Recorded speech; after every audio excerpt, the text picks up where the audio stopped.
हाँ जी। जी, नमस्ते। मैं शुरू करूँ जी?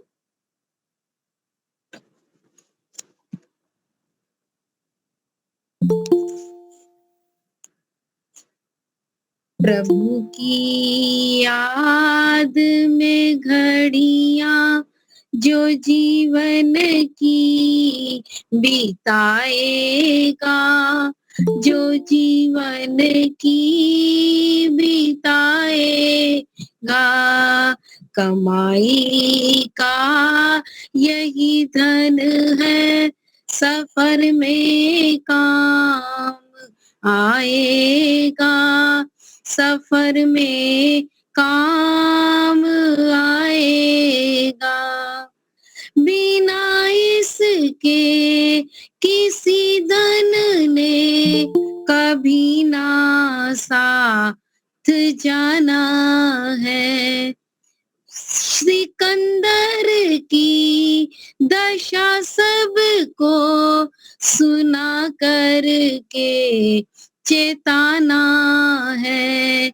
गया जो चेत निश्चय ही प्रभु को ना भुलाएगा, प्रभु को ना भुलाएगा। कमाओ देश इस धन को कमाया जा सके जितना, बुराइयों से बचो प्यारे, बचाया जा सके जितना, विदाई के समय तू भी ऋषि सम मुस्कुराएगा, ऋषि सम मुस्कुराएगा। बिना इसके किसी धन ने कभी ना साथ जाना है। बिना इसके किसी धन ने कभी ना साथ जाना है। इसी यश को कमा करके अमर यश को तू पाएगा, अमर यश को तू पाएगा। प्रभु की याद में घड़ियाँ जो जीवन की बिताएगा, जो जीवन की बिताएगा, कमाई का यही धन है, सफर में काम आएगा, सफर में काम आएगा। जी धन्यवाद समय देने के लिए बहुत-बहुत। बहुत सुंदर भजन। जी धन्यवाद।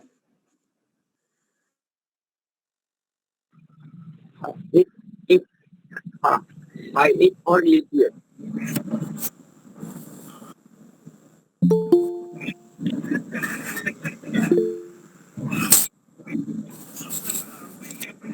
सबको ज्यादा नमस्ते।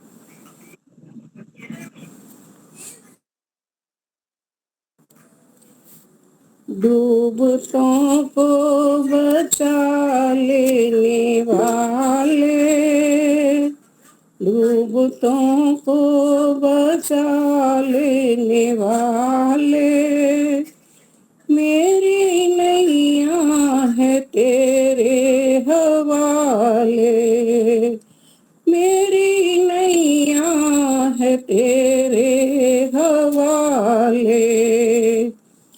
लाख अपनों को मैंने पुकारा, सबके सब कर गए हैं किनारा। लाख अपनों को मैंने पुकारा, सबके सब कर गए हैं किनारा।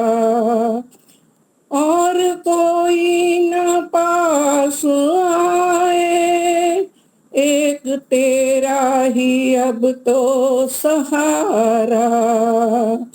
और कोई न पास आए, अब तो तेरा ही एक सहारा। कौन तुझ बिन भंवर से उगारे, कौन तुझ बिन भंवर से उगारे। मेरी नैया है तेरे हवाले, मेरी नैया है तेरे हवाले। जिस समय तू बचाने को आए, ख्वाब में भी बचा कर दिखाए। जिस समय तू बचाने को आए, ख्वाब में भी बचा कर दिखाए।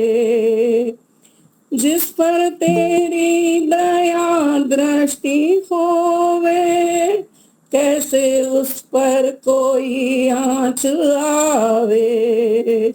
जिस पर तेरी दया दृष्टि होवे, कैसे उस पर कोई आँच आवे।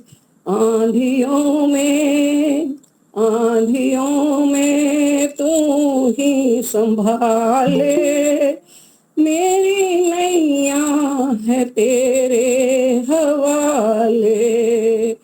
मेरी नैया है तेरे हवाले।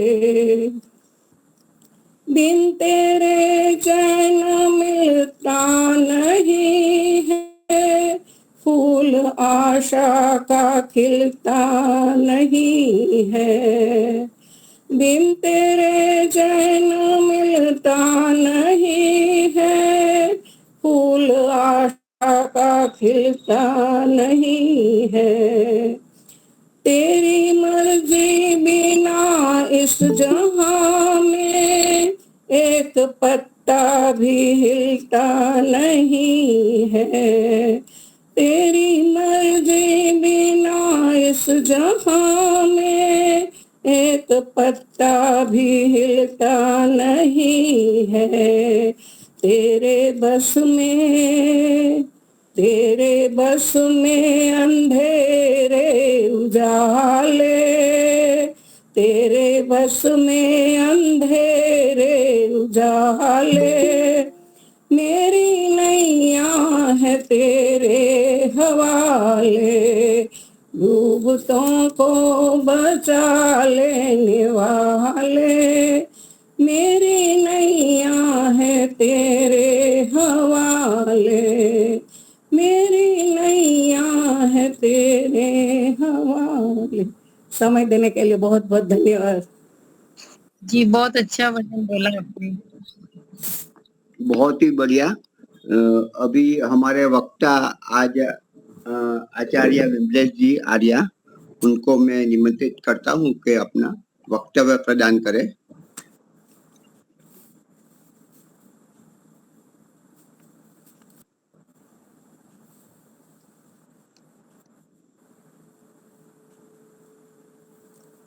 आवाज आ रही है मेरी? हाँ। हाँ जी।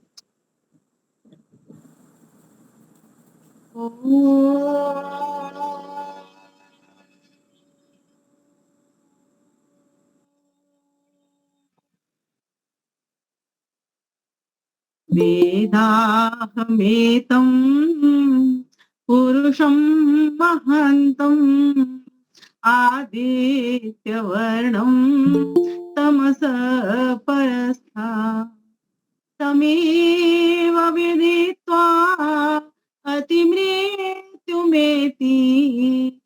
ज्ञः पन्था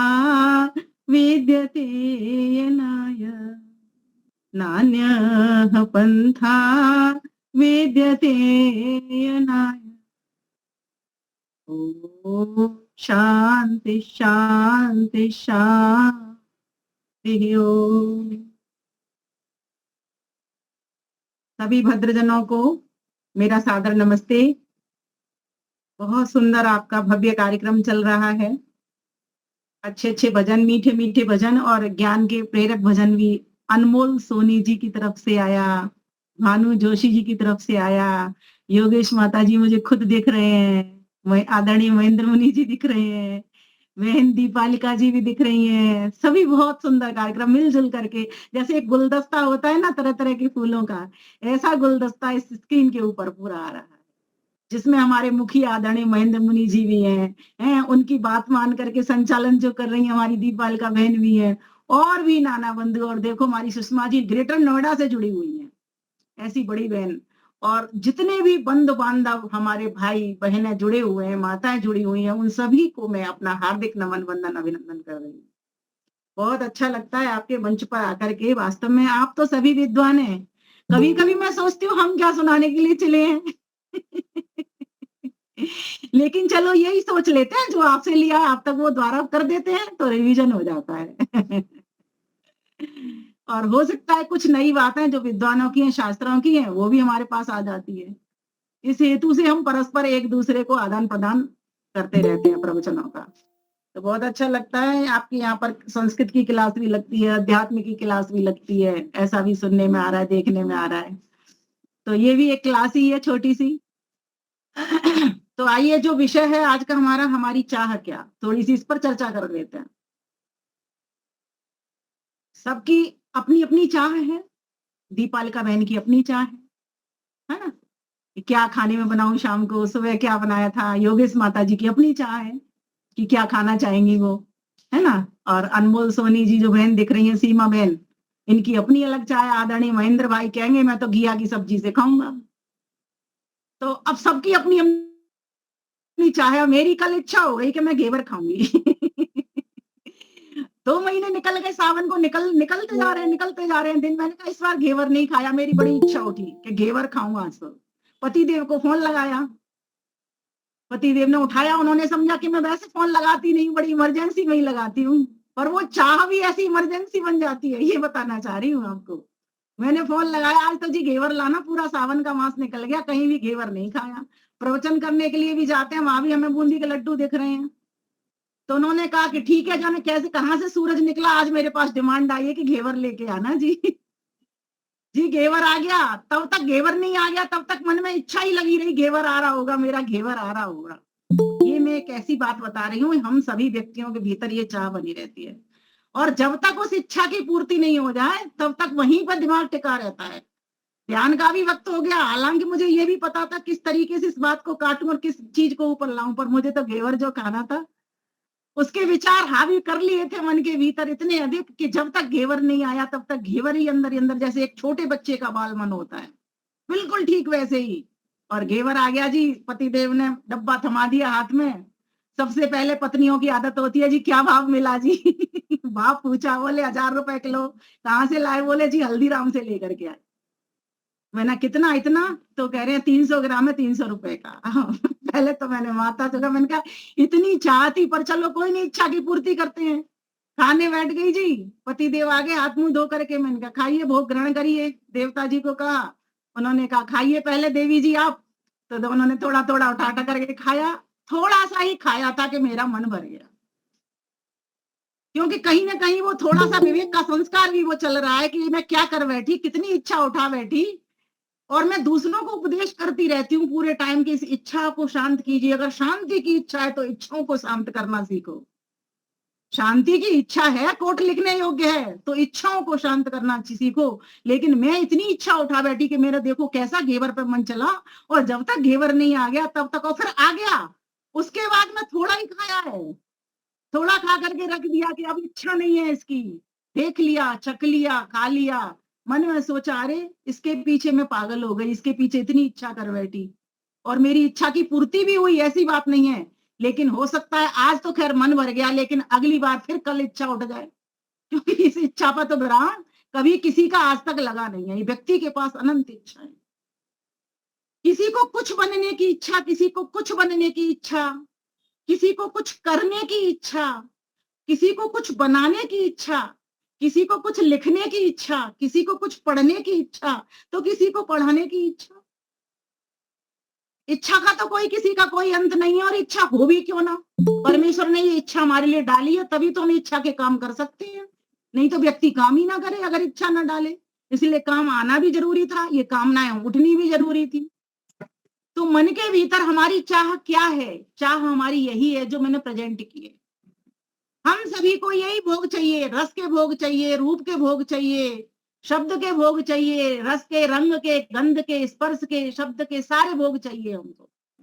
ये रसना इंद्रिय, ज्ञानेंद्रिय, ये सभी इंद्रियों से हम रस भोग लेते चले जा रहे हैं, लेकिन हमारी तृप्ति आज तक हुई नहीं। बहुत ही बढ़िया कह दिया भरतर्षि जी ने, भोगान भुक्ता वयमेव भुक्ता तपो न तप्तम वयमेव तप्ता, कालो न यातो वयमेव याता, तृष्णान जीर्णा वयमेव जीर्णा, वयमेव जीर्णा। भोगों को भोगते चले आ रहे हैं, पर आज तक किसी की इच्छा तृप्त हुई नहीं। और हमारी चाह बस इसी संसार को देख करके, इसी संसार का स्वाद लेकर के, इसी संसार का रस लेकर के, इसी संसार को सुन करके, बस यहीं तक संसार में ही भ्रमण करती रहती है हमारी इच्छा। ये हमारी इच्छा है, वास्तविक इच्छा ये हमारी है। लेकिन हमारी इच्छा कैसी होनी चाहिए जिससे हमको परम तृप्ति मिल जाए?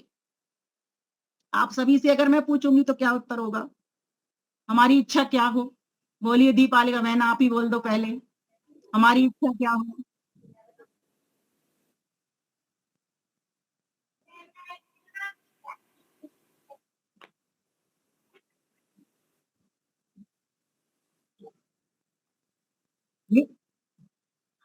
विवेक से भर लेते हैं अपने आप को। शोभा जी, आप क्या कहना चाहेंगे? क्या इच्छा करनी चाहिए हमको? ईश्वर को प्राप्त करने की। ईश्वर को प्राप्त करने की बड़ी आसानी से हमने ये कह दी, पर ईश्वर को जब प्राप्त करने के लिए चले हम, जब चले हम ध्यान में बैठ गए, आंखें मूंद ली, फिर आ गया रसगुल्ले का स्वाद। लेकिन रक्षाबंधन आने वाला है, बढ़िया वाली राखी दूंगी भाई को, बढ़िया डिब्बा दूंगी, मेवा भर भर के दूंगी, बहुत सारी इच्छाएं एक साथ चली आई, और लक्ष्य क्या था हमारा? ईश्वर, है ना। लेकिन ईश्वर को भूल गए। लेकिन ये ईश्वर को पाने की इच्छा किसी किसी की है, सबकी नहीं है। एक बात और मैं फिर कहती हूँ, एक इच्छा ऐसी है जो हम सभी की बराबर है। वो कौन सी इच्छा है योगेश माता जी, आदरणीय महेंद्र भाई जी? सुख प्राप्त करने की। सुख प्राप्त करने की। तो सुख प्राप्त करने की, तो ये जो घेवर था वो भी तो सुख दे रहा था मुझे बहुत ज्यादा। वो भौतिक था ना, है दे रहा था ना, कितना दे रहा था बताओ। उसके बगैर रह नहीं पा रही थी, फोन लगा दिया और आ भी गया, वो खा भी लिया, सब कुछ कर लिया उसका, लेकिन फिर भी अभी इच्छा मेरी बंद हुई नहीं। ये तो सभी की है, लेकिन एक ऐसी इच्छा है जो सबकी और ज्यादा कॉमन है। सोच करके देखिए क्या इच्छा है? ईश्वर प्राप्ति को, ईश्वर प्राप्ति, ईश्वर प्राप्ति की इच्छा। सांख्य दर्शन में सूत्र आता है, सुनो दुख से छूटने की। ठीक है, ये सबको रहेगी, लोकेशना भी रहेगी, पुत्रेशना भी, वित्तेशना भी, ये सारे संसार में हम और आप बैठे हुए हैं। ज्ञानी पुरुषों की भी मैं देख रही हूँ, सभी को नाम की चिंता है, सभी को सम्मान की चिंता है, सभी को पुत्र पुत्री नहीं तो कोई बात नहीं, शिष्यों की चिंता है, कुछ ना कुछ चिंता रहती है सभी को, धन की बैंक बैलेंस सभी के। इसलिए इस कलयुग में तो कोई एक आध व्यक्ति है जो इस इच्छा से बचा है। ठीक, और एक और बात है, परमेश्वर आवश्यकताएं सभी की पूरी करता है। अब माइक बंद कर लेंगे अपने। आवश्यकताएं सभी की पूरी करता है, लेकिन इच्छा कभी आज तक किसी की पूरी हुई नहीं। हाँ, एक इच्छा है जो हम सबकी कॉमन है, जो हम सब चाहते हैं। बताइए, कोई भी एक भी दुख नहीं चाहता। कोई चाहता है क्या? कोई भी सिर हिला के बता दीजिए, कोई भी दुख नहीं चाहता। तो कोई एक भी दुख नहीं चाहता। यही हमारी, इस दुखों से छूट जाएं, यही हमारी सबकी एक कॉमन इच्छा है, मूल इच्छा है कि हमको एक भी दुख ना मिले। अगर आपसे कह दिया जाए कि एक छोटा सा दुख ले लो, आप बिल्कुल मना कर दोगे। सुख के लिए तो आपको कोई वो नहीं है, कहते घेवर तो कोई बात नहीं, आपने वृत्ति समझा ली, अपनी बना ली, विवेक ले लिया, कोई बात नहीं, नहीं खाएंगे, छोड़ दिया। लेकिन दुख एक भी किसी को नहीं चाहिए, ये हमारी कॉमन इच्छा है। इसीलिए मैं एक दिन पढ़ रही थी सांख्य दर्शन में, तो मैंने कहा ऋषि ने ये बात कैसे लिख दी, इन्होंने सुख की क्यों नहीं बात लिखी। तब मेरे मन में ये प्रश्न कौंधा कि वास्तव में हमको दुख एक भी नहीं चाहिए, सुख सारे चाहिए।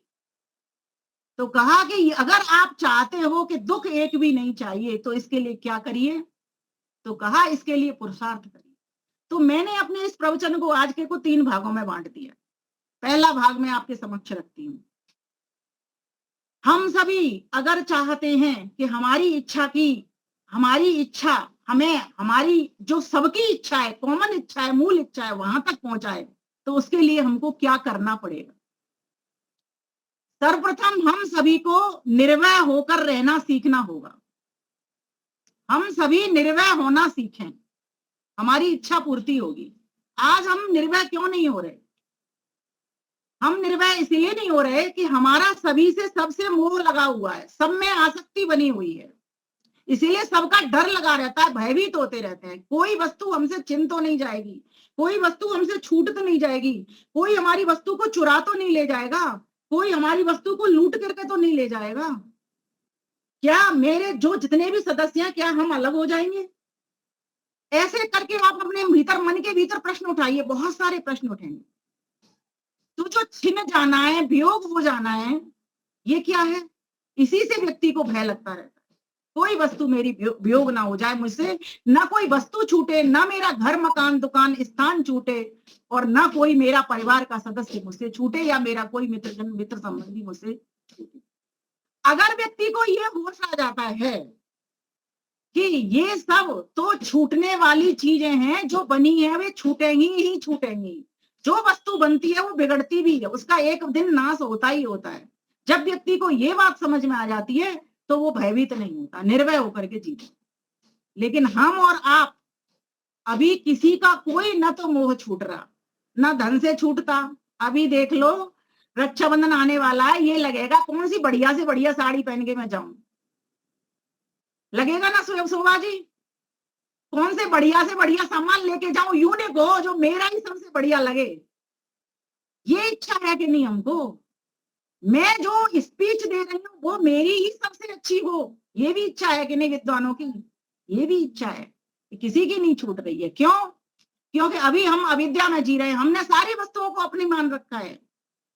जब हम ये छोड़ देते हैं, सौंप देते हैं कि परमात्मा का सारा कुछ है, सब कुछ परमात्मा ने हम सबके उपभोग के लिए और त्याग के लिए बनाया है, परोपकार के लिए बनाया है, तो और वही सब चीजों का मालिक वही है, स्वामी वही है, तो हमें ऐसा लगता है कि फिर इतनी आसक्ति नहीं होती, और आसक्ति जैसे ही कम होती चली जाती है, इच्छाएं वैसे ही शांत होती चली जाती है।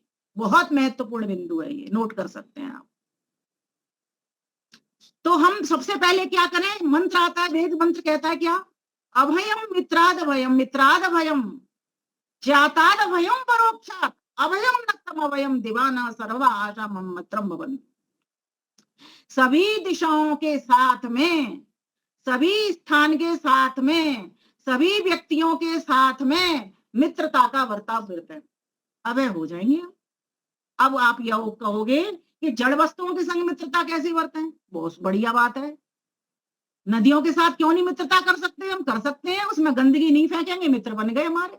उसको संरक्षण देंगे, सुरक्षा देंगे, अविरल बहने देंगे, मित्र बन गई नदी। और जहां जहां आपको स्वच्छता दिखेगी, साफ सफाई दिखेगी, शुद्धता दिखेगी, वहीं वहीं आपको ईश्वर की अनुभूति होगी। ये बात भी पकड़ने की है। जिस लक्ष्य को पा रहे हो आप, आपको एक भी दुख नहीं लगेगा। दुख कब लगता है? जब कहीं गंदगी है।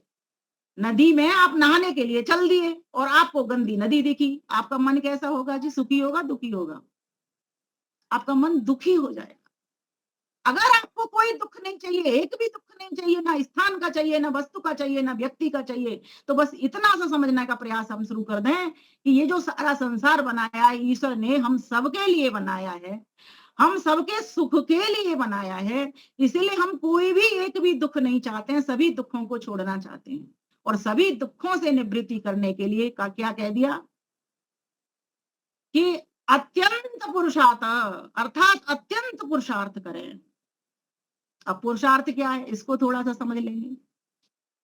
तो ये पुरुषार्थ चतुष्ट है, धर्म, अर्थ, काम और मोक्ष। व्यक्ति धर्म को धारण करे। धर्म किसको कहते हैं? धारणा इति धर्म, जो धारण किया जाए वो धर्म है। अब ये जो धर्म है वो भी हर व्यक्ति का वर्ण, आश्रम और व्यक्ति विशेष के हिसाब से चलता है। और एक मोटी परिभाषा में इसको मैं कहूं तो कर्तव्य ही धर्म है। और कोई व्यक्ति अपना वर्ण देखे, अपना आश्रम देखे, अपनी व्यवस्था देखे, घर देखे, परिवार देखे, समाज देखे, उस तरह से अपने को आपको ढालने का प्रयास करे। जब वो अपना कर्तव्य का पालन पूरी तरीके से ठीक प्रकार से कर लेता है, तब आप उसको एक भी दुख नहीं लगता, एक भी दुख नहीं लगता। दुखी वो कब होता है? जब अपने कर्तव्य का पालन पूरी तरीके से ठीक प्रकार से नहीं कर पाता। एक माता जी हैं, सोच रही है मैं खाना बनाऊं, निकलता जा रहा है समय, खाना नहीं बन पा रहा उनसे, दुखी होती चली जा रही।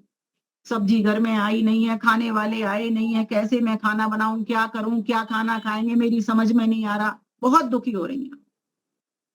लेकिन अगर उस व्यवस्था को दूसरे तरह से अपने एंगल को ठीक करके सोच लें, वो अपनी दृष्टि को बदल लें, अपनी नजर को बदल लें, अर्थात निर्भयता के साथ में वह अपना स्वतंत्रता वाले रूप को भी सामने लेकर के आए कि मैं स्वतंत्र हूं, स्वाधीन हूं, मैं किसी के परवश नहीं हूं। परवश जो रहता है वो दुख में जीता है, स्वाधीन होकर के मुझे रहना चाहिए। अगर वो ऐसा सोच लेती हैं वो माता जी कि मैं खाना बनाऊंगी, जैसे भी है, जो भी व्यवस्था घर में है, दाल है तो दाल बनाऊंगी, आलू है, महिलाएं तो वैसे भी एक्सपर्ट होती हैं, एक आलू में से भी 4 प्रकार की सब्जी बना दिया करती हैं। अगर इस तरह से व्यक्ति सोच ले, महिला सोच ले कि मैं 4 सब्जी इस आलू में से बना दूंगी, कोई गेस्ट आ गया, मुझे परेशान क्यों होना, कोई बात नहीं, नहीं बताए तो क्या हो गया, हमारे घर के मेंबर भी तो बिना बताए आते हैं, उनको भी तो मैं भोजन कराती हूँ, तो व्यक्ति दुखी नहीं होगा। छोटी छोटी सी बातें, यहीं से अपनी चाह को, अपने आप को आप थोड़ा सीमित कर सकते हो, इस तरह की अपनी व्यक्तिगत चाह। और कहा निर्भयता में जीना सीखें, फिर कहा स्वतंत्रता में जीना सीखें, और तीसरी बात सहजता में जीना सीखें। आपकी चाह सीमित अपने आप हो जाएगी। जो व्यक्ति सहजता में जीता है, समता में जीना सीख लेता है, भगवान कृष्ण गीता में बहुत बढ़िया बात कहते हैं कि समत्वम योगी उच्चते। जो व्यक्ति समता में रहना सीख जाता है, जो भी हो रहा है, ये तो संसार का नियम है, परिणामी होना। संसार का धर्म क्या है? प्रकृति से संसार बना। प्रकृति का धर्म क्या है? जो संसार का धर्म है, क्योंकि प्रकृति से संसार बना, परिवर्तन वाला। यहाँ परिवर्तन होगा ही होगा। सदा आपके हर डिब्बे भरे नहीं रहेंगे, ये कभी ये खाली भी होगा। सदा ये डब्बे भरे नहीं रहेंगे, ये खाली भी होगा। ये हमको सोचना पड़ेगा। सदा बारिश नहीं रहती है, कभी गर्मी भी आती है, कभी सर्दी भी आती है, कभी दुख भी मिलता है, कभी सुख भी मिलता है, कभी हानि भी होती है, कभी लाभ भी मिलता है, कभी धूप भी होती है, कभी छाया भी होती है। श्री कृष्ण ने गीता में बड़ा सुंदर कहा है, समः शत्रौ च मित्रे च तथा मानापमानयोः शीतोष्ण सुख दुःखेषु समः संग विवर्जित, समः संग विवर्जित। समः शत्रौ च मित्रे च तथा मानापमानयोः। शत्रु हो, मित्र हो, मान हो, अपमान हो, शीत हो, उष्ण हो, किसी भी हालत में अपनी समता को नहीं खोने देना। जैसे भगवान राम वनवास में जा रहे हैं तब भी दुखी नहीं हो रहे हैं, और राजमहल के लिए उनका की घोषणा हो गई है कि राजा बनेंगे, तो भी उन्हें कोई बहुत अधिक हर्षात नहीं रहे हैं। इसी प्रकार से कृष्ण की स्थिति देखिए, युद्ध क्षेत्र में भी सम खड़े हुए हैं, शिक्षा दे रहे हैं, बता रहे हैं कैसे युद्ध करना है, कैसे विजय को हासिल करना है, कैसे धर्म की जीत करनी है। अर्जुन को बार बार खड़ा कर देते हैं ज्ञान के उपदेश के। गीता का 2य अध्याय में आप सभी से कहना चाहूंगी, आप सभी पढ़िए उसको, अर्थ के साथ पढ़िए, चिंतन के साथ पढ़िए, मनन के साथ पढ़िए। उसमें आत्मा का, परमात्मा का, प्रकृति का सारे ज्ञान एक जगह आपको इकट्ठे मिल जाएंगे। इस संसार के बारे की असारता पता चल जाएगी, संसार नश्वर कैसे है। यही हमारी अविद्या, इसको नश्वर न समझ करके, संसार क्या, शरीर संसार है, इसको भी हमने नश्वर नहीं समझा, इसीलिए तो इसी के पीछे तो भाग रहे हैं। यही तो हमारी चाह है कि मैं अच्छा लगूं, मैं अच्छा खाऊं, मुझे अच्छा मिले, कोई मुझे सम्मान दे, यही हमारी चाह है। हमारी चाह क्या? लेकिन चाह जब हम इस शरीर से ऊपर उठ करके देखते हैं, कैसे, जैसे योग दर्शन में महर्षि पतंजलि ने कहा, क्या कहा तदा दृष्टु स्वरूपे अवस्थानम।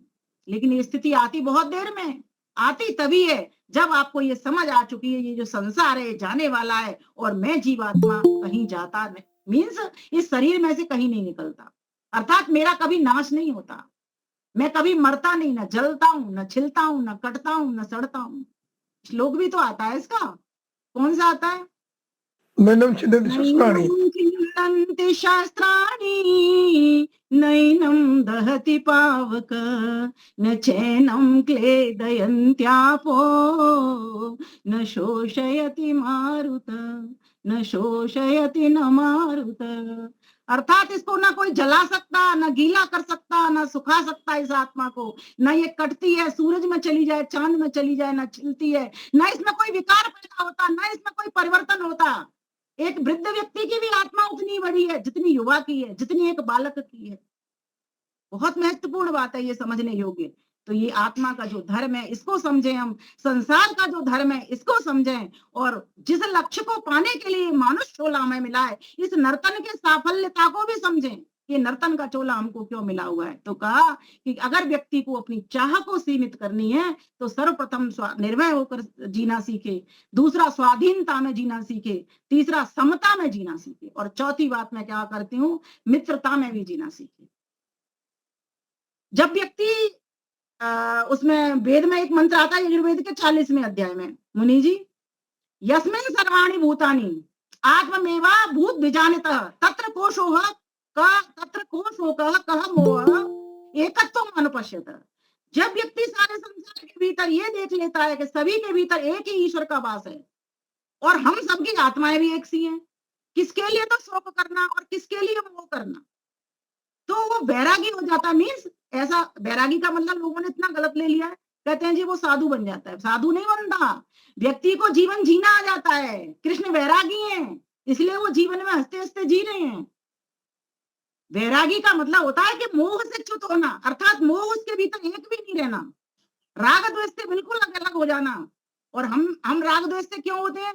क्योंकि हमने इन इंद्रियों का ही सुख जाना है, हमने वो सुख तो देखा ही नहीं जो इंद्रियों से परे है, इंद्रियातीत है। वो किसका सुख है? जिस सुख को ये मनुष्य सुख का चोला हमको मिला है वो परमात्मा का ही सुख है। अब आप उसको मोक्ष भी कह सकते हो, पूर्णानंद भी कह सकते हो, परमानंद भी कह सकते हो, कुछ भी आप अपनी भाषा में जो भी चाहे बोलते चले जाए, शास्त्रीय भाषा में उसको मोक्ष का आनंद कहते हैं। तो कहा गया कि उसको पाने के लिए हमको क्या कौन सी चाह उठानी पड़ेगी? तो चौथी बात कह दी, अंतर्द्वंद से हम मुक्त रहे। हमारे भीतर सतोगुण, रजोगुण, तमोगुण, ये तीन प्रवृत्तियां खेल खेलती रहती हैं। जब मन हमारा, क्योंकि प्रकृति से बना है और प्रकृति सतोगुण, रजोगुण, तमोगुण से बनी है, तो ये खेल कैसे खेलती है? कभी तो सतोगुण को भरी आता है, मीन्स कभी तो इच्छा होगी जी मंदिर चले, कभी रजोगुण भरी आता है जी चलो ताश के पत्ते खेल लेते हैं, ठीक, या चाट पकौड़ी खा लेते हैं, या गोलगप्पे खा लेते हैं।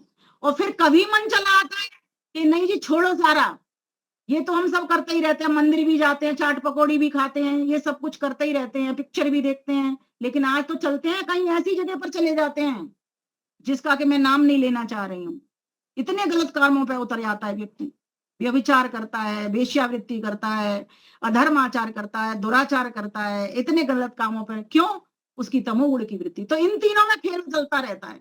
जिस व्यक्ति को ये ज्ञान हो जाता है, ये विवेक हो जाता है, ये तमोगुण मुझे नीचे गिराएगा, रजोगुण मुझे बीच में रखेगा और सतोगुण मुझे देवता बना देगा, तो क्यों नहीं मैं मेरी प्रवृत्ति को मैं वहीं उसको हावी करके रखूं जो मुझे मंदिर ले जाने वाली है। मेरे मन में क्यों विचार ये उथल पुथल हुआ? तो जिस व्यक्ति को ये आ जाता है कि मैं अंतर द्वंद्वों से मुक्त रहूं, ऐसी चाह वो उठा लेता है, परमेश्वर मेरे मन के भीतर ये अंतर द्वंद्व ना चले, फटाफट डिसीजन ले लूं मैं। ये मेरी जो बुद्धि है उसकी पावर एकदम से बड़ी हुई होनी चाहिए, मजबूत होनी चाहिए, क्योंकि व्यक्ति बुद्धि से निर्णय लेता है, मन से इच्छाएं उठाता है, संकल्प विकल्प करता है। तो व्यक्ति की जब ये मन और बुद्धि दोनों मजबूत हो जाते हैं, सत्य से भर जाते हैं, तो व्यक्ति ठीक प्रकार से डिसीजन लेता है और ठीक प्रकार की इच्छाएं भी उठाता है। तो चौथी बात क्या बताई आपको? कि हम अंतर द्वंद से मुक्त रहें। अब जो हमारे भीतर द्वंद चल रहा है इस द्वंद को समेटें। और ये द्वंद किस चीज का चल रहा है? इसी तरीके का चल रहा है, कभी सुख चाहता है तो कभी कुछ और चाहता है, कभी कोई वस्तु चाहिए, कभी कोई वस्तु चाहिए, मतलब एक जगह वो स्थिर अपने दिमाग को नहीं कर पाता है। पांचवी बात कही, हम सभी प्रसन्न होकर के रहना सीखें। हमारी चाह में, और ये कॉमन बात है, हर कोई चाहता है मैं निर्भय रहूं, किसी से ना डरूं, हर कोई चाहता है मैं समता में रहूं। चाहते हैं कि नहीं चाहते हैं सभी, लेकिन रह नहीं पाते हैं, ये समझना है। लेकिन रह नहीं पाते, सभी चाहते हैं मैं किसी से ना डरूं और मैं किसी के शासन में ना रहूं, मैं पराधीन ना रहूं, स्वाधीन होकर के रहूं। कौन नहीं चाहता बताइए, सबके भीतर चाह है।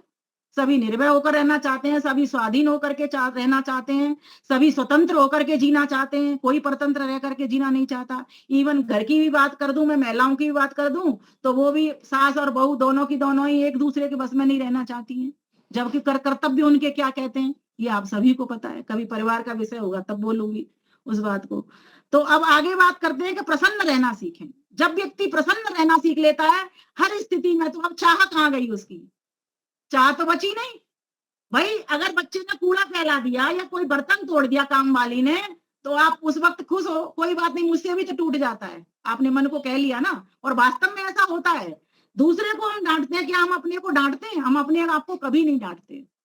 हम कितनी गलती करते हैं, कितने मन से गलती करते हैं, कितनी वाणी से गलती करते हैं, कितनी इन हाथों से गलती करते हैं, कितनी पैरों से चल करके गलती करते हैं, कितनी गलतियां हम अपनी इंद्रियों से करते हैं, लेकिन हम अपने आप को बिल्कुल नहीं डांटते। बताओ कोई डांटता हो तो? कौन डांटता है? जिसको डांटना सही में आ गया अपने आप। और वही व्यक्ति फिर सदा दृष्टु स्वरूप अवस्थानम कर पाता है, उसी की चाह बस उतनी रह जाती है, इंद्रिय अतीत होकर के बस वो उस परमेश्वर की ओर बढ़ जाता है कि ये संसार के धर्म है और इसमें मैं भी लगा हुआ हूं, बस मैं उतना खाऊंगा जितने से मेरी श्वासें चलेगी, मेरा शरीर चलेगा, मैं उतना पहनूंगा जितने से मेरे शरीर का की रक्षा होगी, मैं उतना सामान अपने ऊपर खर्च करूंगा जितने से मेरा काम चल पाएगा, अपनी आवश्यकताओं को मैं पूरी करूंगा, जो मेरी चाह उठेंगी परमेश्वर मैं तेरे ही बंदों के लिए उठाऊंगा। ऐसी भावना से आपको बनना पड़ेगा। ध्यान से समझने की बात है ये, तब जाकर के आपकी चाह अपने लिए व्यक्तिगत सीमित हो जाएगी और परमार्थ के लिए खुल जाएगी। और परमेश्वर की चाह कैसी थी? अकाम, अपने लिए कोई कामना नहीं है, लेकिन हम सब के लिए एको अहम बहु भविष्यामा, मैं एक हूं बहुत सारा हो जाऊं, मैं एक हूं बहुत सारा हो जाऊं, इसका मतलब क्या है? कोई अपने लिए नहीं कहा, अर्थात इन जीवात्माओं को जो बेहोश पड़ी हुई है इनको चोले उड़ा करके इनको आनंद दिला दूं, इनको भोग भी दे दूं और इनको अपवर्ग की भी सैर करा दूं, अर्थात पवर्ग का भी अभाव करा दूं। जो पाप पुण्य है, फल की कामना है, मृत्यु है, बंधन है, इन सब से छुट्टी करा दूं। मैंने आपको अपवर्ग का एक दिन अर्थ भी बता दिया था पूरा, इसलिए मैं दोबारा रिवीजन इसका नहीं करूंगी। जो समझना चाहते हैं मेरे फेसबुक से इसको ले सकते हैं। आगे मैं कहना चाहूंगी हम क्रोध से रहित रहें, हमारी चाहना कम होगी। कैसे होगी? देखो ये बहुत महत्वपूर्ण बात है। व्यक्ति बहुत क्रोध करता है, पहले तो ये समझे हम क्रोध करते क्यों हैं। हम क्रोध जब करते हैं जब हमारा अहंकार बड़ा हुआ है, सामने वाले को हम नीचा समझ रहे हैं, अपने आप को ऊंचा समझ रहे हैं। सास ने बहू को नीचा समझ लिया, बहू ने सास को नीचा समझ लिया, पति ने पत्नी को नीचा समझ लिया, पत्नी ने पति को नीचा समझ लिया। दोनों एक दूसरे में आपस में यही करते रहते हैं, और किसी भी समाज के व्यक्ति भी ऐसे ही करते रहते हैं। जो राष्ट्र का कर रहे हैं वे भी ऐसे ही करते रहते हैं, तो एक दूसरे पर क्रोध भी करते रहते हैं वो। जब व्यक्ति ये सोच लेगा कि मैं बड़ा कैसे हो गया, ईश्वर ही सबसे बड़ा है, भाई जिसको हम पाने के लिए चले हैं उसी को तो स्वामी मानेंगे, और जिसकी संपत्ति का भोग कर रहे हैं, जिसकी संतति का भोग कर रहे हैं, और जिसकी सुमति को हम उठा रहे हैं, संतति, संपत्ति और सुमति तीनों का उपयोग कैसे कर रहे हैं हम, उपभोग कैसे कर रहे हैं, किसकी है वो? उसी एक ईश्वर की। कस्य शुद्धनम, वेद ने कह दिया, किसका है? बोले ईश्वर का है। जब हमने ईश्वर की सारी चीज मान ली, मेरा कुछ है नहीं, तो मैं तो छोटा सा, और फिर मेरी चाह भी क्या होगी? मेरी चाह तो ये होगी ना कि मैं ईश्वर से ईश्वर को ही मांग लूं, ईश्वर से ईश्वर को ही मांग लूं, तो सारी सृष्टि मेरी अपने आप हो जाएगी। मैंने पथिक जी ने एक गीत लिखा था, मांग बंदे मांग तू सामान को, कुछ इस तरह से था, मैं भूल गई हूँ उसका तो, पर अपना याद रह गया। मैंने उसका थोड़ा संशोधन करके किया, मांग बंदे मांग उस भगवान को, क्या करेगा मांग कर सामान को। अब आइए 2 पंक्तियां सुना करके फिर मैं आगे अपनी विषय पर आऊंगी। मांग बंदे मांग उस भगवान को, क्या करेगा मांग कर सामान को, मांग बंदे मांग उस भगवान भगवान को। आप ऑब्जेक्शन कर सकते हैं मुझे कि दीदी अगर खाने के लिए आपको भोजन नहीं मिले तो आप कैसे रहोगी। ये तो आवश्यकता की चीजें करना पड़ेगा आपको, थोड़ा थोड़ा सब काम करने पड़ेगा। जब जहां आती हो जाती है वहां गड़बड़ हो जाती है। तो यहाँ सामान शब्द से हमको इतना सा ही लेना है, इन सामानों के चक्करों में मत पड़ो। देने वाला तुझे खुद मिल गया।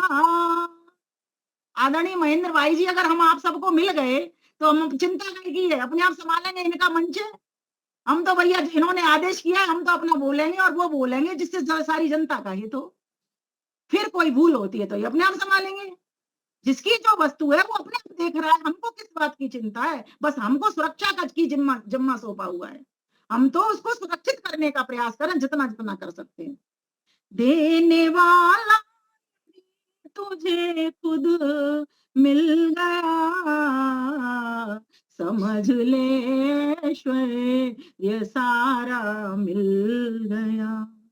जान कर उसकी कृपा वरदान को, मांग बंदे मांग उस भगवान को। बालक को अगर माँ का आंचल मिल जाता है, बताओ कोई चाहत करता है क्या? उसकी इच्छा बचती है क्या? शेष कोई इच्छा नहीं होती। माँ का, बच्चे के मुंह में माँ का आंचल गया कि नहीं, बच्चा सारी चिंताएं भूल जाता है, कुछ मांगना भूल जाता है, सब कुछ मांगना भूल जाता है। जब परमेश्वर ही हमारा अपना हो गया तो हमें किस चीज की चाह रहेगी? चाहत को पूर्ण करने वाला, क्योंकि संसार के व्यक्ति पूरी चाहत को हमारी को पूर्ण नहीं कर सकते हैं। किसी के पास किसी वस्तु की कमी है, भाई कोई धनवान है तो जरूरी नहीं है उसके पास ज्ञान भी हो, है ना। किसी के पास स्थान है तो जरूरी नहीं है उसके पास संपत्ति, वो क्या कहते हैं, संतति हो, संतान हो। बहुत सारे ऐसे घर वाले होते हैं, बड़ी बड़ी कोठी बंगला है, रहने के लिए कोई भी नहीं है उनके घर में। तो कहा देने वाला यदि तुझे खुद मिल गया, समझ ले ईश्वर ये सारा मिल गया। जान कर उसकी कृपा वरदान को, मांग बंदे मांग उस भगवान को। कैदी वन मत भोग तू जग की सजा, कैदी वन मत भोग तू जग की सजा। जिंदगी का सुख ले सच्चा कर मजा, जिंदगी का सुख ले सच्चा कर मजा। छोड़ कर विष, क्योंकि विषयों में विषय है ना, छोड़ कर विष पाले अमृत पान को, मांग वंदे मांग उस भगवान को। क्या करेगा मांग कर सामान को, मांग वंदे मांग उस भगवान को। इन पंक्तियों पर अमल करो आप। अमल कर है विमल बन कर के कमल, अमल कर है विमल बन कर के कमल। हर खुशी आनंद का एक है ये हल, हर खुशी आनंद का एक है ये हल। मांग मत नश्वर व झूठी शान को, मांग वंदे मांग उस भगवान को। क्या करेगा मांग कर सामान को, मांग वंदे मांग उस भगवान, मांग उस भगवान को। इसीलिए प्रसन्न रहना सीखिए और प्रसन्नता वहीं मिलेगी जिसके पास पूर्ण प्रसन्नता है। परमेश्वर के पास पूर्ण प्रसन्नता है और उसका उपाय महर्षि पतंजलि ने योग दर्शन में बहुत सुंदर बता दिया। मैत्री करुणा मुदिता उपेक्षाणाम सुख दुख पुण्य पुण्य विषयाणाम भावना तश्चित्त प्रसादनम।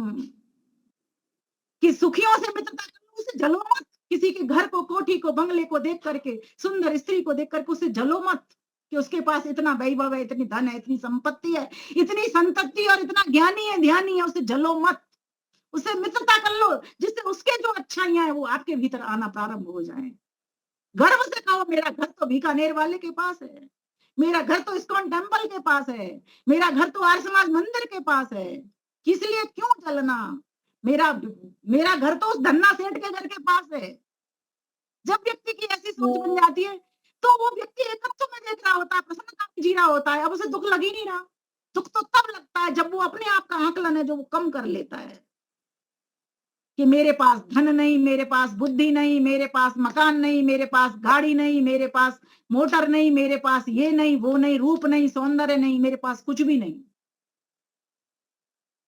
और जब वो ये देख रहा होता है अपने से नीचे व्यक्ति को तो अपने आप को बढ़ा पाता है। इसीलिए हमेशा उन लोगों के पास जाना प्रारंभ करिए जो दुखी हैं, अभावग्रस्त हैं, अन्याय से ग्रसित हैं, जिनके ऊपर अत्याचार हो रहा है। वहां पहुंचिए, आपका ओहदा बढ़ेगा और आपकी जिम्मेवारी भी बढ़ेगी और साथ साथ आपकी इच्छाएं बढ़ेंगी नहीं बल्कि किसी और के लिए आपकी इच्छा मन के भीतर जागृत होगी और आप किसी के लिए निवाला बन जाओगे, आप किसी के लिए सुख पहुंचाने वाले बन जाओगे। इसीलिए मित्रता, मैत्री, करुणा और जो दुखी लोग हैं उन पर दया बरसाना प्रारंभ कर दो। दया मीन्स सिर्फ ये नहीं कि बात कितना दुखी है, कितना दुखी है, रास्ते में देख के चल रहे हैं उसको कितना दुखी है, अरे उसका दुख मिटाना प्रारंभ कर दीजिए। जो चीज की उसके पास जरूरत है उस जरूरत को पूर्ति कर दीजिए और पूर्ति करने के लिए हमको बनाया गया है। और मेरे पास नहीं है तो मैं पड़ोसी से बोलूंगा, अपने मित्र से बोलूंगा, अपने संबंधी से बोलूंगा, अपने रिश्तेदार से बोलूंगा, उस व्यक्ति का दुख मिटाऊंगा। प्रसन्न हो जाओ, एक बार करके देखिए ऐसे कामों को। मैत्री, करुणा, मुदिता और मुदिता मोद अर्थात कैसे लोगों से? जो धार्मिक लोग हैं, सत्संगी लोग हैं, अच्छे लोग हैं, सज्जन लोग हैं, महान लोग हैं, जो इसी दिन रात अपना पूरा की पूरा समर्पित किए चले जा रहे हैं। किसके लिए? भगवान के बंदों के लिए, भगवान के लोगों के लिए, भगवान की प्रजा के लिए, पूरी चर अचर अर्थात जड़ और चेतन सृष्टि के लिए अपना सर्वस्व लगाए चले जा रहे हैं। ऐसे लोगों के साथ में आप उनको देख करके खुश होइए, प्रसन्न होइए। ये प्रसन्नता के सूत्र हैं और ये महर्षि पतंजलि ने हमारे सामने परोस दिए हैं, हम इनको भी नहीं देखते। फिर क्या कहा? मैत्री, करुणा, मुदिता, उपेक्षाणाम। और ऐसे लोगों की उपेक्षा कर दो जो आपको तंग करते रहते हैं। हाँ, एक बात मैं फिर भी कहना चाहूंगी, ऐसे व्यक्ति जब आपकी समाज को, संस्था को, राष्ट्र को क्षति पहुंचाते हैं तो माफ मत करना उनको, तब उपेक्षा भाव से मत रहना। आपके ध्यान में अगर विघ्न बन रहे हैं तो उपेक्षा भाव करके रहिए। उनकी बात ही क्यों लानी, अच्छे लोगों की बात अपने सामने रखनी। कभी भी ध्यान में बैठो आप तो हमेशा अच्छी बात को मन में विचारो पहले। इसलिए मैं सभी को कहती हूँ कि पहले, और देखो ये जो ध्यान है ये औषधि का काम करती है इच्छाओं को शांत करने में, क्योंकि व्यक्ति को ध्यान से सही मायने में ज्ञान होता है, शुद्ध ज्ञान होता है। ये आपको नहीं पता। शुद्ध ज्ञान कब होता है? जब व्यक्ति ध्यानावस्थित होता है, अपने स्वरूप को पहचानता है और फिर अपने स्वरूप के माध्यम से पहचानते पहचानते जब ईश्वर के स्वरूप को पहचानता है। लेकिन सर्वप्रथम उसको प्रकृति का स्वरूप देखना होता है कि प्रकृति का स्वरूप कितना लुभावना है, कितने तरीके से मुझको माया की तरह डाका मेरे ऊपर डाले बैठा हुआ है। ये हमको समझना ही पड़ेगा और नित्य प्रति इसका चिंतन करना पड़ता है, तब जाकर के हम अपनी इच्छाओं को, क्योंकि देखो हम सभी की इच्छा यही रहनी, हम संसार में रह रहे हैं, संसार को पाने की इच्छा रहेगी, लेकिन संसार में रह करके भी कमल के फूल की तरह खिल सकें, पानी स्पर्श न कर पाए विषयों का, ये विष हमको छू न पाए, अमृत तत्व की ओर बढ़े चले जाएं। क्योंकि देखो अब जान लिया, इस मनुष्य शरीर में जान लिया तब तो ठीक है। उपनिषद का ऋषि क्या कहता है? यह चेत अवेदित सत्यमस्ति। अभी जान लिया तो ठीक है, न यह चेत अवेदित महति विनष्टि, तो हमारी महती विनष्टि हो जाने वाली है अगर अब न जान पाए। क्यों? क्योंकि ये मनुष्य का चोला यही हमको जान कराने वाली गाड़ी है। हे नर अब तो जन्म सुधार, मिली तुझे ये सुंदर गाड़ी, करने को उद्धार। हे नर अब तो जन्म सुधार, हे नर अब तो जन्म सुधार। ये गाड़ी है बड़ी निराली, मन पंखों से उड़ने वाली, मस्त गगन में विचरण करती, इसके आगे फीकी है सब टाटा बिड़ला कार रे, नर अब तो जन्म सुधार रे, नर अब तो थोड़ा सा विषयों को कम पीना शुरू कर दीजिए, थोड़ा सा कम कर लीजिए। बहुत ज्यादा बढ़ा लिया है दायरा अपना, इतना अधिक बढ़ा लिया, हर जगह से सम्मान पाने की इच्छा, हर जगह से सब कुछ पाने की, मुझे ही मिले किसी और को ना मिल जाए, ये जो वृत्ति है ना महत्वाकांक्षा इस तरह की, ये ठीक नहीं। चाह उठे तो बस कि मैं प्रभु के लोगों के लिए शरीर से कर पाऊं, क्योंकि यही एक गाड़ी है जो कि सभी के लिए सब कुछ कर सकती है। कोई भी बंदर बंदरिया गाजर के खेत में जा करके गाजर को उखाड़ करके गाजर का हलवा बना करके नहीं खा सकता, लेकिन मनुष्य के पास ताकत है, गाजर को तोड़ भी सकता है, उसको छील भी सकता है, उसको कस भी सकता है और उसका हलवा भी बना करके खा सकता है। स्वीटी के पास चले जाओ, सर्दियों में बहुत बढ़िया हलवा बना करके खिलाएंगे। तो कहने का भाव यहाँ पर ये है कि मनुष्य को ये शक्ति मिली हुई है, इसीलिए इस मनुष्य की गाड़ी ही हमारी बेकार न चले जाए। थोड़ी सी इच्छाओं को अपने लिए कम कर लें, अपनी चाह को थोड़ी सी अपनी कम कर लें, और औरों के लिए इस हृदय में विस्तार दे दें। हृदय को कहते हैं ना, क्या बोलते हैं हम, ओम वांगमा अशेस्तु नसोर में प्राणोस्तु, है ना, पूरे मंत्र बोल करके देखिए तो क्या कहते हैं हम वहां पर हृदय के लिए कि हे परमेश्वर मेरे हृदय को विशाल और उदार बना दीजिए, ऐसा मेरा हृदय कर दीजिए। तो जब हम ऐसे हृदय की चाह करेंगे परमेश्वर, तो परमेश्वर हमारा हृदय बनाएगा।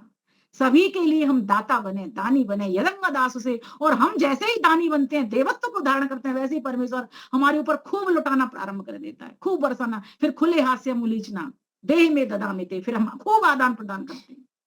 तो ऐसी इच्छा हमको उठानी होगी, इसके लिए हमें खूब पुरुषार्थ करना होगा, धर्मयुक्त कर्म करने होंगे, कामनाएं हमें सभी की चाहत की अच्छाई के लिए उठानी पड़ेंगी, सभी लोगों के लिए अपनी को ताक पे रखना होगा, क्योंकि हम ईश्वर को पाने चले हैं तो ईश्वर की तरह बनना पड़ेगा। दो समान धाराएं जब चलती हैं तभी उनमें मिलन होता है।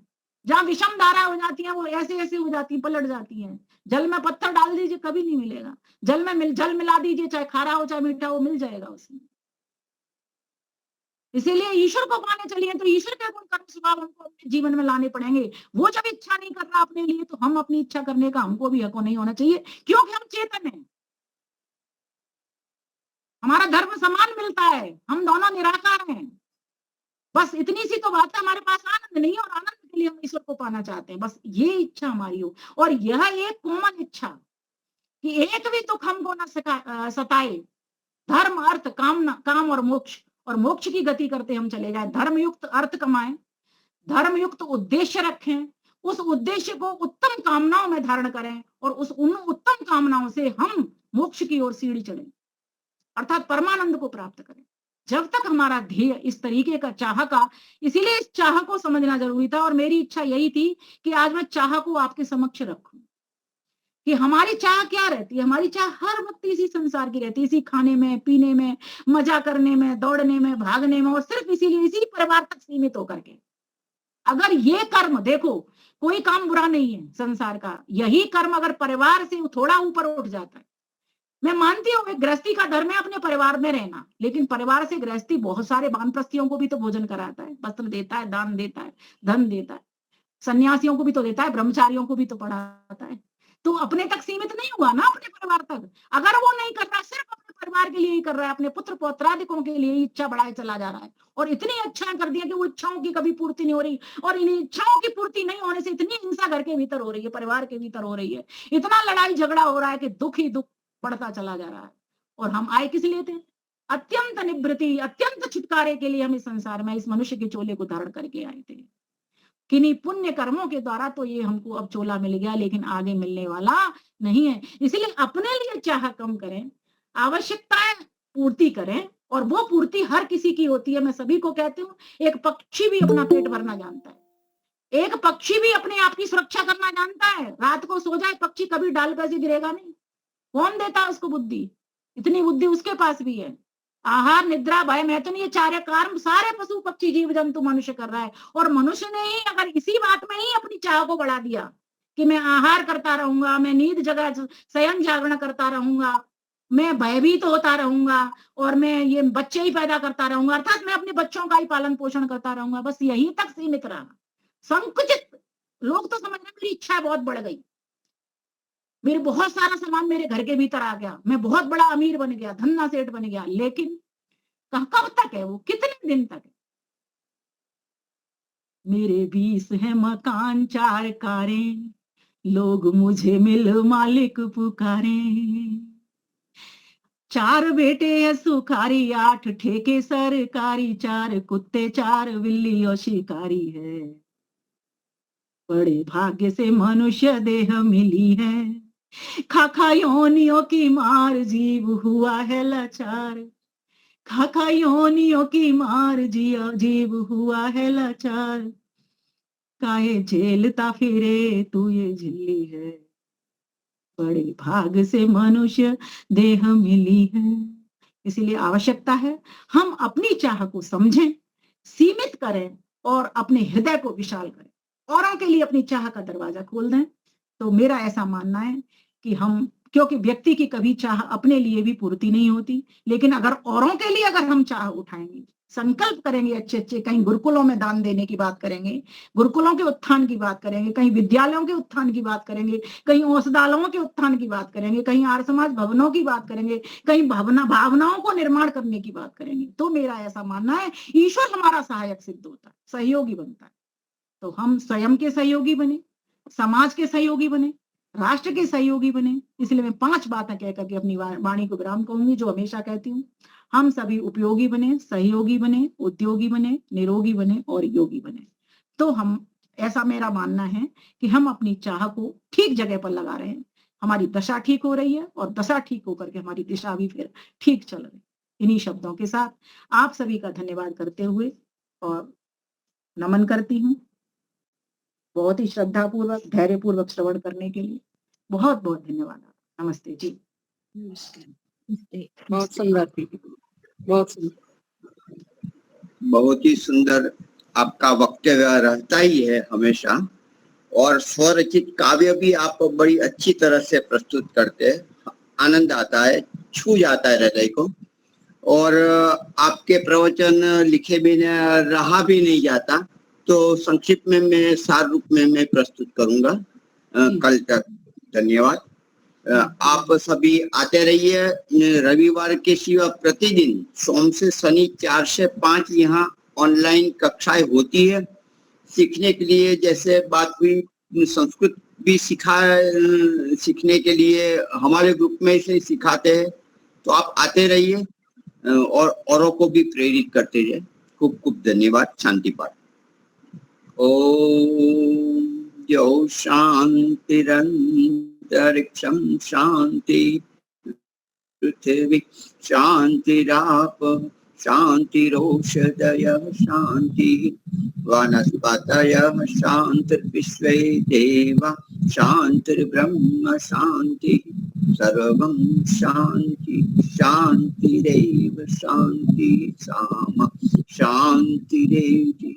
ओम शांति शांति शांति। सर्वेभ्यो नमः। सबको सादर नमस्कार। नमस्ते जी। नमस्ते नमस्ते जी। नमस्ते सभी को सादर नमस्ते। नमस्ते, धन्यवाद बहुत बहुत। आचार्य जी को नमस्ते जी। बहुत बहुत धन्यवाद। बहुत सुंदर। कल के लिए निश्चित करके हम बताएंगे, कल है या परसों संस्कृत की कक्षा, वो जरा पूछकर बताएंगे, क्लिप भेजी जाएगी। नमस्ते, धन्यवाद धन्यवाद धन्यवाद।